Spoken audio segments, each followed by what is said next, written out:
আমি সজনে ডাঁটা চচ্চড়ি করবো। সজনে ডাঁটা আলু কেটে রেখেছি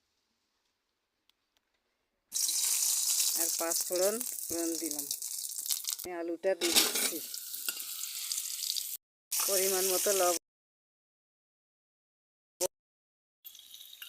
হলুদ দিয়ে দিচ্ছি, চিনি দিয়ে দিচ্ছি।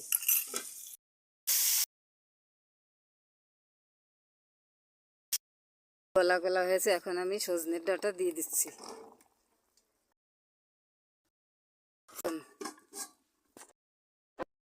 সিদ্ধ হয়ে গেছে, এখন আমি পোস্ত বাটা আর সর্ষে